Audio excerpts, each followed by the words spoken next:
Oi, gente. O Marcelo Freixo foi no Flow e conversou com o Monark e desconstruiu os argumentos do Monark em relação a armas. E é muito importante que a esquerda e que os progressistas, como eu já disse aqui várias vezes e defendi a ida do Boulos ao Flow, ocupem esses espaços e apresentem ao público desses espaços argumentos que muitas vezes eles nunca foram apresentados, não é? Eu vou trazer nesse vídeo também evidências científicas que fortalecem o que o Freixo falou. E torço para que vocês compartilhem, né? Mas enfim, vamos ouvir a troca entre o Monark e o Freixo e depois tecer alguns comentários.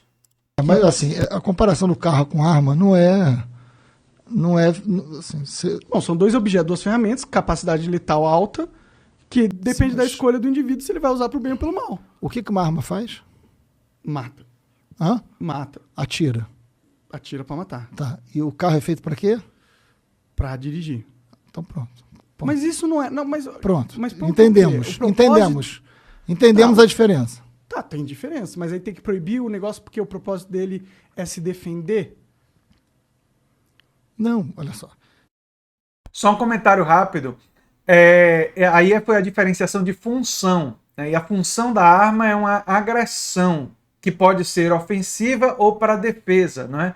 E não necessariamente é letal, né? O Monark já tratou a arma como necessariamente tendo uma função de letalidade, né? Já mostra até a mente da pessoa, né? A pessoa pode, é possível a polícia, é possível forças que estão usando arma de fogo mirar na perna, mirar numa área não letal, embora muitas vezes não seja isso que seja feito, mas é possível, inclusive é possível desenvolver armas não letais também. Mas enfim, vamos ver a segunda parte da troca entre eles. Eu entendo perfeitamente quem acha. Entendo mesmo. Né? Entendo que eu já tive casa assaltada, morei na periferia. Entendo perfeitamente. Né? É quem acha que ter. Porque a sensação de insegurança é muito forte. E não estou brincando, não, estou falando sério. A sensação de segurança é muito forte, vulnerabilidade. Eu já tive uma casa assaltada com criança, etc e tal. Não estou sendo insensível a isso. Né? O problema é que a gente tem muita convicção, e porque os números são números oficiais da polícia, do governo, né? Que mostram que, na verdade, a imensa maioria das pessoas com armas em casa ou na rua, elas são muito mais suscetíveis a uma violência maior sobre elas do que as proteja. Assim, eu adoraria ter os números contrários a isso, dizendo, olha, a sociedade mais armada se protege mais e eu vou defender. Mas todos os números mostram o contrário. Então percebam que o Freixo não se mostrou insensível ao Monark, né? Ele se mostrou sensível, ele disse que já passou por isso, que reconhece a questão da insegurança, e isso é muito importante. Até para você ser ouvido pelas pessoas com que você tem divergências, você não deve se mostrar insensível às dificuldades, aos problemas que eles estão falando, até porque o que motiva a visão de senso comum que se deve armar as pessoas é uma sensação de insegurança real. Então existe uma base real sobre a qual tem essa insegurança, então ele mostra sensível. Mas aí ele fala da ciência, dos estudos. E eu, em uma busca extremamente rápida, encontrei duas reportagens que trazem justamente os estudos que eu imagino que o Freixo estava se referindo. Por exemplo, essa reportagem aqui do Nexo, em uma análise publicada em 2017 sobre o assunto, o professor do INSPER e pesquisador em análise econômica do direito, Thomas Conte, abordou 61 trabalhos acadêmicos sobre o tema das armas, publicados entre 2013 e 2017, muitos deles revisões a partir de outras dezenas de pesquisas, ou seja, uma compilação gigantesca, né? E ele concluiu que as evidências são completamente contrárias à afirmação que colocar mais armas em circulação não aumentaria o número de mortes acidentais. Formulados por pesquisadores do campo da segurança pública, os principais documentos que contabilizam e analisam homicídios no Brasil vêm da Mapa da Violência, Atlas da Violência, Anuário Brasileiro de Segurança Pública, também indicam que mais armas em circulação se relacionam a mais homicídios. Ou seja, você facilitar o acesso, em vez de produzir mais segurança, produz mais insegurança e violência. É isso que o conhecimento científico diz.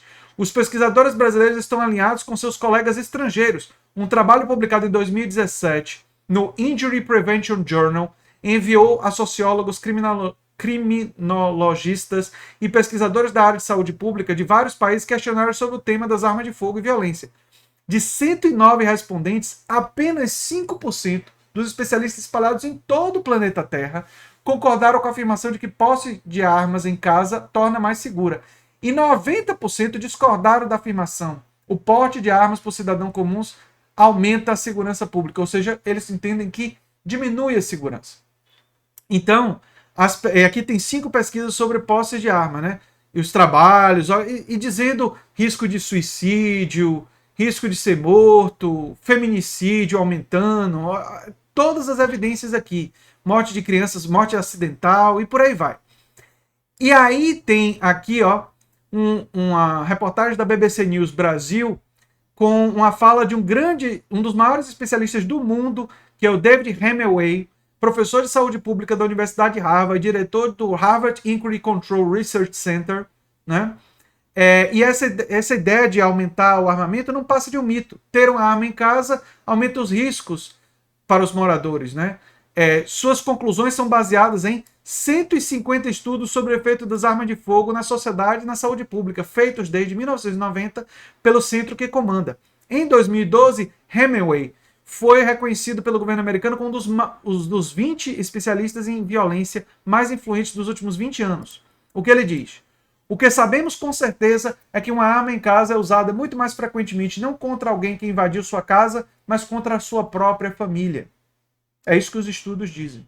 Segundo o especialista, diversos estudos indicam que os riscos de ter uma arma em casa superam os benefícios. Entre esses riscos estão acidentes fatais, suicídios, intimidação de mulheres e crianças. Tudo que foi dito na outra reportagem. Perceberam? Uma fortalece a outra e ambas vão estar no comentário fixado, assim como a inscrição para o meu curso introdutório de Gramsci, que também busca combater o senso comum, não é? Que as inscrições foram estendidas até o dia 16 de outubro. E essa discussão é muito importante, gente, e é muito importante a esquerda e o campo progressista ocupar esses lugares, participar do flow, participar desses... E com empatia, mostrar que compreende, inclusive porque não é só por uma questão estratégica ou maquiavélica, né? Você mostrar consideração como se você não sentisse. Não. É importante sentir essa empatia, sim, pelas pessoas com as quais a gente diverge. Porque elas pensam do jeito que elas pensam, muitas vezes, por desinformação, por falta de estudo, foram alvo de lavagem cerebral. O pessoal que passou por lavagem cerebral por causa dos textos do Olavo de Carvalho, eu tenho pena dessas pessoas, eu lamento por elas e quero que elas abandonem isso e quero que elas superem isso. Eu não tenho raiva delas. E a gente não deve ter raiva dessas pessoas. A gente deve pensar que, poxa, foram pessoas... Eu vou ter raiva de criacionistas, terraplanistas? Não.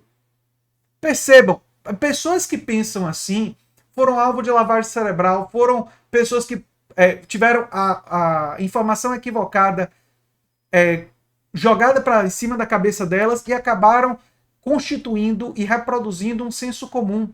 O papel do educador, e eu sou professor, é levar ao conhecimento. Inclusive, é importante mostrar empatia, é importante tentar compreender por que as pessoas são assim. Muitas vezes não é culpa delas, às vezes é culpa dos pais, ou responsabilidade dos pais, responsabilidade de amigos, familiares, conhecidos, um ambiente com pouco incentivo ao espírito científico. Então, eu não vou responsabilizar a vítima, não é? Eu vou querer fazer essas pessoas terem acesso, eu vou expor a elas os argumentos e vou mostrar que sou empático, e foi isso que o Freixo fez.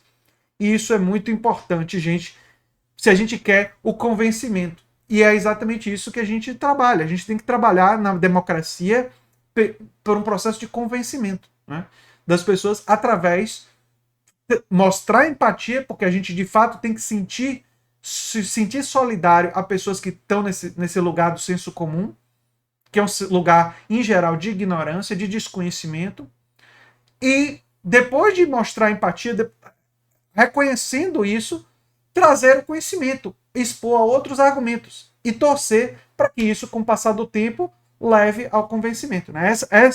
Isso é fundamental na luta política e na estratégia política. E, aliás, era defendido pelo Gramsci, né? O Gramsci falava sobre isso, sobre a importância de expandir na sociedade civil e de conseguir a direção moral da sociedade, para que através da direção moral da sociedade, a sociedade passasse a valorizar outras coisas, passasse a ter valores como direito à saúde, valor como direito à educação, entender isso como valores a serem defendidos, princípios morais fundamentais. Isso é muito importante.